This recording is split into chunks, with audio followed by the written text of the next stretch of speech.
জাতীয় রাজস্ব বোর্ড বা এনবিআর-এর সাম্প্রতিক আয়কর অডিট লিস্ট নিয়ে আমাদের আজকের এই দ্রুত আলোচনা।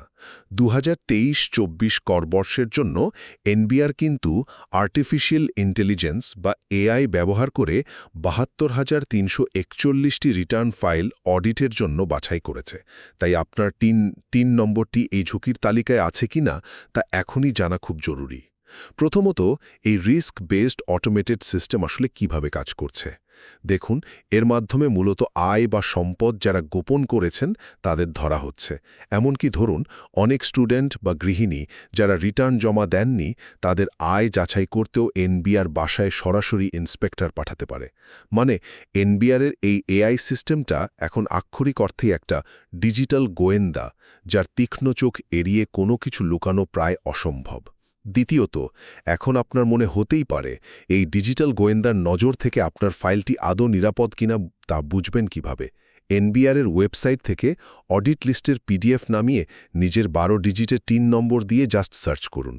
যদি নট ফাউন্ড লেখা আসে তাহলে আপনি নিশ্চিন্ত। কিন্তু এখানে একটা প্রশ্ন আসে, কোনো থার্ড পার্টি ওয়েবসাইটে 3 নম্বর দিয়ে চেক করা কি গোপনীয়তার জন্য নিরাপদ, নাকি সরাসরি সরকারি পিডিএফ চেক করাই সবচেয়ে বুদ্ধিমানের কাজ? অবশ্যই সরকারি ওয়েবসাইট ব্যবহার করবেন, প্রাইভেসি একদমই ঝুঁকির মুখে ফেলবেন না। সবশেষে সবচেয়ে জরুরি বিষয়টা হলো, যদি সত্যিই লিস্টে আপনার নাম থাকে তাহলে কি করবেন। আপনার হয়তো মনে হতে পারে, আরে লিস্টে যখন নাম আছেই সোজা কর অফিসে গিয়ে ঝামেলাটা মিটিয়ে আসি না। কিন্তু না, সেই সুযোগ কিন্তু নেই। অফিসিয়াল চিঠির আগে নিজে থেকে যাওয়ার কোনোই দরকার নেই। তাই ভয় না পেয়ে কর অফিস থেকে চিঠির জন্য অপেক্ষা করুন, আর এর ফাঁকে কোনো অভিজ্ঞ আয়কর উপদেষ্টার সাথে কথা বলে নিজের সব কাগজপত্র একদম গুছিয়ে রাখুন। মনে রাখবেন, সঠিক প্রস্তুতি আর পেশাদার পরামর্শই পারে আপনার আয়কর অডিটের এই প্রক্রিয়াটাকে একদম ঝামেলামুক্ত করতে। 12 ডিজিটের 3 নম্বরটি এই অডিটের আওতায় পড়েছে কিনা তা এখনই যাচাই করার জন্য কর্তৃপক্ষ সবাইকে সতর্ক করছে। তো এখন প্রশ্ন হলো, এই লিস্টে আপনার নাম আছে কিনা তা বুঝবেন কিভাবে? প্রথমত, এনবিআরের ওয়েবসাইট, পত্রিকায় প্রকাশিত পিডিএফ, বিলবোর্ডে থাকা কিউআর কোড অথবা bit.ly42uwy9 লিঙ্কে গিয়ে আপনার 3 নম্বরটি দিলেই স্ট্যাটাস দেখতে পারবেন। যদি দেখেন নট সিলেক্টেড লেখা, তাহলে আপনি একদম নিশ্চিন্ত।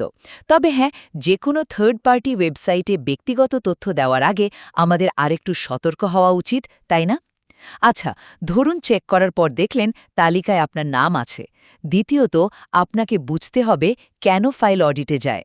এর মূলত 3টা কারণ: আপনার দেওয়া তথ্যে কোনো গরমিল থাকলে, করফাঁকির সন্দেহ হলে, অথবা স্রেফ র্যান্ডম সিলেকশনের কারণে। এই র্যান্ডম সিলেকশন অনেকটা এয়ারপোর্টের ওই র্যান্ডম সিকিউরিটি চেকের মতোই। তার মানে এই নয় যে আপনি অপরাধী। এটা নেহাতই একটা স্বাভাবিক আইনি প্রক্রিয়া। পরিশেষে নিজের স্ট্যাটাসটা আগেভাগেই চেক করা কিন্তু ভীষণ জরুরি। এনবিআর চাচ্ছে আমরা যেন একটু সচেতন আর দায়িত্বশীল হই।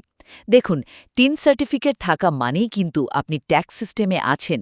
তাই যদি কখনো রিটার্ন জমা না দিয়ে থাকেন, তাহলে চুপচাপ বসে থেকে বিপদ না ডেকে দ্রুত একজন কর বিশেষজ্ঞের পরামর্শ নিন। তো একজন সচেতন নাগরিক হিসেবে অযথাই আইনি ঝামেলায় না জড়িয়ে আজই নিজের টিন স্ট্যাটাসটা যাচাই করে নিন।